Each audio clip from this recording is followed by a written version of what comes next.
The old yellow envelope felt strange in Max's hand. It definitely wasn't like the birthday invitations he usually got.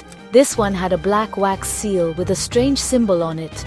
He hurried inside, super eager to show his friends Lily and Sam. "Look what I got!" Max exclaimed, his voice totally full of excitement. Lily, always the cautious one, frowned and asked, "What is it?" her eyes narrowing with suspicion. Sam, ever the adventurer, snatched the envelope and shouted, "A masquerade ball!" as he ripped it open. "Cool, we have to go!" he added. The invitation, written in swirling silver ink, invited them to a grand masquerade ball at the old Blackwood Manor. Max shivered. Blackwood Manor had been empty for years. People said it was haunted. The friends stared at the invitation, a mix of fear and excitement bubbling inside them. One thing was certain, they couldn't miss this ball for the world. The friends spent the next few days buzzing with anticipation. They rummaged through attics and costume boxes, searching for the perfect masquerade outfits. Lily found an elegant deep blue gown that shimmered like moonlight. Sam, always the showman, chose a bright red pirate costume, complete with a feathered hat. Max, after much deliberation, decided on a mysterious black cloak and a silver mask. As the day of the ball arrived, a nervous excitement filled the air. "Do you think it will be scary?" Lily asked, adjusting her mask. Her voice trembled a little. "Nah," said Sam confidently, though his eyes darted nervously around. "It's just a party, with costumes." Max, putting on his cloak, felt a chill run down his spine. He just couldn't shake off the feeling that something wasn't quite right. Blackwood Manor loomed before them, dark and imposing against the night sky. As they stepped inside, a wave of icy air sent shivers down their spines.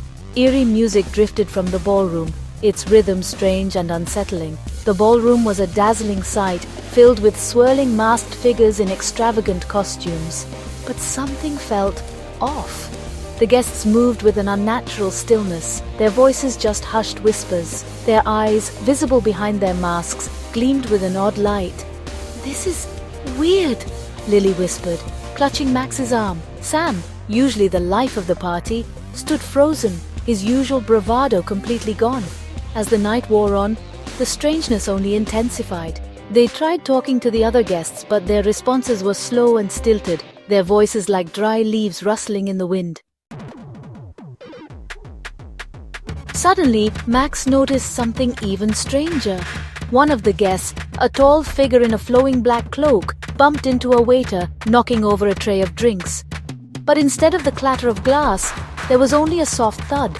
Looking down, Max saw that the glass hadn't shattered. It had simply melted into a puddle of dark liquid on the floor. His heart pounded in his chest. These guests weren't human. He grabbed his friend's arms, his voice a panicked whisper. "We have to get out of here," he hissed. "Now!" They turned to run, but the doors slammed shut, plunging the ballroom into darkness.